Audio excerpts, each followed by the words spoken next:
দিল, ওরে ললিতা তোর ছেলেটা বেঁচে নেই, তোর ছেলেটা মরে গেছে। ললিতা বলল আমার জীবন থেকে একে একে সবাই যখন গেছে এও তো যাবে, যাও তোমরা যাও, আমার মরা ছেলেকে কোলে করে নিয়ে আমি বসে থাকি। একজন বলল ললিতা কোন সাথে তুই ঘরে বান্ধাইলি রে,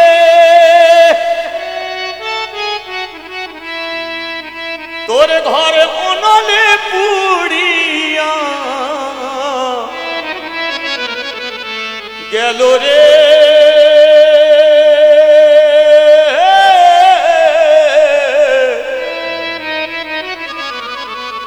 ওরে জীবনে তোরি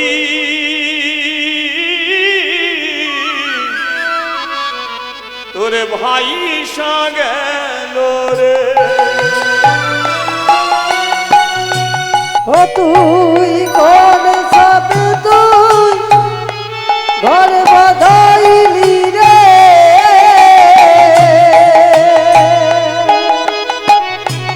ও ঘর নালে পড়িয়া যায়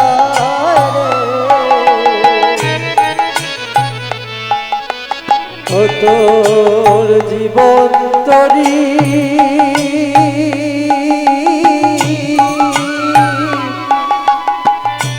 ভাই সাজাইয়া রে, কারে তুমি রাখো প্রভু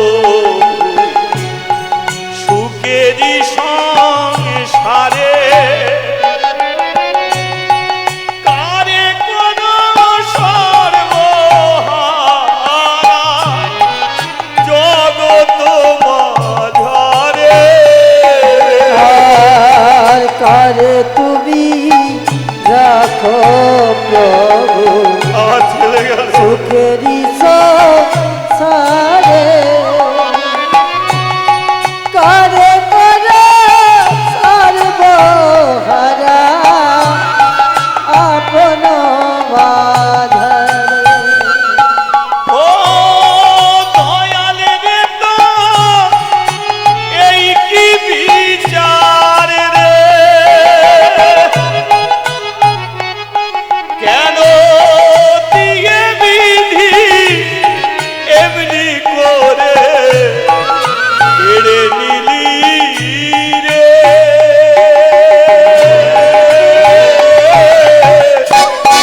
দয়াল রে তো লীলা চমৎকার, ও দয়াল রে তোর লীলা চমৎকার, ও দয়াল রে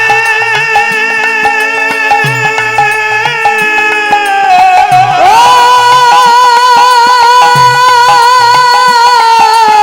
দয়াল রে, ও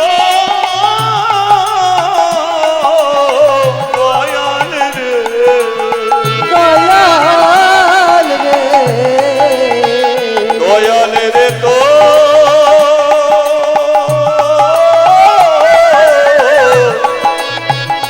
লীলা চমৎকার। একবার ছেলেটাকে দেখি না, যদি একটু নড়ে চড়ে ওঠে, আমার হাত বুলোচ্ছে, দেখি নড়ে চড়ে ওঠে কিনা, যদি হাত বুলোচ্ছে, যদি একটু নড়ে চড়ে ওঠে। বুঝতে পারছে বুঝি বুঝি ও ও ছেলেটাকে খাওয়ার জন্য কোনো পশু বুঝি আসছে, কোনো বাঘ ভাল্লুক বুঝি আসছে, অন্ধ তো, কোলে ছেলেটা নিয়ে বসে আছে, নিজেরই অজান্তে বলছে এই আমার ছেলেকে খাবি না, চলে যা, তোরা অন্য কিছু খা, আমার ছেলেকে খাবি না, আমার ছেলে যারা আর কেউ নেই খাবি। কেউ আসেনি রে ললিতা, তোর ছেলেটাকে খাওয়া, ও আমি বুঝি কেউ এসেছে। সহ্য করতে না পেরে, লক্ষ্য করুন ললিতার এত আঘাত, এত দুঃখ, এত কষ্ট সহ্য করতে না পেরে ছেলেটার বুকে মাথা ঠুকে দিয়েছে, কথা বল, যেই মাথা ঠুকে দিয়েছে ছেলেটা ওয়া করে কেঁদে উঠেছে। তাহলে এতক্ষণ কাঁদেনি, এখন কাঁদলো কেন? কারণ তো এর মধ্যে লুকিয়ে আছে। কারণটা হলো এই জায়গায়, বসুদেবে যখন চলে গেল, গর্ভে যখন সন্তান, ওকে খেতে দেওয়ার মতো কেউ ছিল না। চোখে জল যে ছিল সে চলে গেছে। আকাশের চাঁদকে সে কোনোদিন ধরতে পারবে না, কিন্তু চাঁদ তার ঘরে নেমে এসেছিল। সেটা কোন চাঁদ পরিচয়ও জানে না, কোন চাঁদ সেটাও সে পরিচয় জানে না। সে চলে গেছে। এক তার দুঃখ, তার কষ্ট, গর্ভে সন্তান, না খেয়ে না ঘুমিয়ে এমন একটা ছেলের জন্ম দিয়েছিল। ছেলের প্রাণ ছিল কিন্তু হাত পা নাড়ার কোনো শক্তি ছিল না। আর যেই বুকে মাথাটা ঠেকে দিয়েছে, সঙ্গে সঙ্গে ছেলেটাও মৃত্যু যন্ত্রণায় ওয়া করে কেঁদে উঠেছে। এই ছেলেটা কে জানেন? জড় পদার্থর মতো ছেলেটা জন্মগ্রহণ করেছিল। জড় পদার্থ এটা জড়, এটাকে নাড়ালে নড়বে, কিন্তু এর মধ্যে প্রাণ আছে, চেতন আছে। এরই দ্বারাতে এখানে মানুষ সবাই শুনতে পাচ্ছে। তদ্রূপ এটা জড়, কিন্তু এর মধ্যে চেতন। তদ্রূপ ললিতার ছেলেটা জড়, কিন্তু তার চেতনা ছিল, প্রাণ ছিল। তাই জড় পদার্থর মতো জন্মেছিল বলে ছেলেটার নাম রাখা হয়েছিল কি? জরা। ছেলেটার নাম কি হলো? জরা। এই জরাই ছিল শ্রীকৃষ্ণের মৃত্যুর কারণ। কিন্তু আমি বলেছিলাম যে কৃষ্ণর একটা নিজের ভাই ছিল। এবার মিলিয়ে নিন ভাই হবে কি হবে না। কৃষ্ণর বাবাকে বসুদেব, আর বসুদেবীতে এমন একটা ঘটনা ঘটিয়ে গেছে। তাহলে কৃষ্ণর বাবা যদি বসুদেব হয়, তাহলে বসুদের ঔরসে ললিতার গর্ভে যদি ছেলের জন্ম হয়, তাহলে সেই সূত্রে কে হবে? কৃষ্ণের ভাই। কিন্তু কৃষ্ণ জানতো যে জঙ্গলে আমার ভাই এসেছে। কৃষ্ণ জানে জঙ্গলে আমার ভাই এসেছে, কিন্তু কৃষ্ণ কোনোদিন জঙ্গলে ছুটে এসে ভাইটাকে কোলে তুলে নেয়নি। কেন নেয়নি? কারণ কৃষ্ণ জানে যে জঙ্গলে যে ছেলেটা জন্মগ্রহণ করলো ও আমার মৃত্যুর কারণ। কারণ কেন? কারণ ও হলো ত্রেতা যুগে বালির ছেলে অঙ্গদ। ওই ছেলেটাই ত্রেতা যুগে বালির ছেলে অঙ্গদ। ত্রেতায় আমি রাম ছিলাম, আর ও বালিপুত্র অঙ্গদ ছিল। ওর বাবাকে যখন আমি আড়াল থেকে মেরেছিলাম, তখন অঙ্গদ এসে বলেছিল, হে রাম, তুমি আমার বাবাকে কোন স্বার্থে আড়াল থেকে মারলে? তুমি আমাকে আশীর্বাদ করো। রাম বলেছিল, তোকে আশীর্বাদ করছি, বল তুই কি চাস? অঙ্গদ বলেছিল, তুমি যেমন করে আমাকে মেরো, আমার বাবাকে তুমি যেমন করে মেরেছো, আমাকে আশীর্বাদ করো, ঠিক তেমনি ভাবে আমি তোমার মৃত্যু দেব। রাম তাতে বলেছিল, অঙ্গদ, এ যুগে তুই আর পারবি না, সামনে আসছে দাপর যুগ। দাপর যুগে তুই জন্ম নিবি, নাম হবে তোর জরা। কিন্তু কথা দিলাম, ত্রেতা যুগে আমি কথা দিচ্ছি, দাপর যুগে তোরই হাতে আমি মৃত্যুকে গ্রহণ করব। কথা দিলাম। কৃষ্ণ জানতো যে জরা জন্মেছে, ওরই হাতে আমি মৃত্যুকে বরণ করব। আমি কথা দিচ্ছি ত্রেতা যুগে। তাহলে আজকে ছুটে গিয়ে যদি ভাই বলে বুকে টেনে নেই, তাহলে আমার মতো দাদা কৃষ্ণকে কোনোদিন মারতে পারবে না। আর ত্রেতা যুগে যে কথা দিয়েছি সেটা আমি রক্ষা করতেও পারবো না। কৃষ্ণ তিনি জেনে শুনে জঙ্গলের জরাকে বলে উঠলো, জরা, ভাই বলে হয়তো পৃথিবীর মধ্যে তুই কোনোদিন পরিচয় পাবি না, কারণ তোকে কথা দিয়েছি তোরই হাতে আমি মরবো। তাই তুই জঙ্গলে বড় হ, সুযোগ বুঝে একদিন আমি কাছে টেনে নেব, আর তোরই হাতে মৃত্যুকে নিয়ে আমি লীলা শেষ করব। তাহলে কৃষ্ণ জানে যে জঙ্গলে আমার ভাই জন্মগ্রহণ করেছে, তবু সে কাছে টানেনি, এই কারণে তিনি কাছে টানে। তাহলে জরা কি করছে? ওই জঙ্গলের মাঝখানে আস্তে আস্তে বড় হচ্ছে। কি ধুলাই দিয়ে গড়া ঘড়ি, জরা মাতালে হয়ে যায়, হরি বলে নাচে জরা, জ্ঞান থাকে না। ধুলাই দিয়ে গড়া ঘড়ি, মাতাল হয়ে যায়, হরি বলে নাচে জরা, জ্ঞান থাকে না। ধুলাই দিয়ে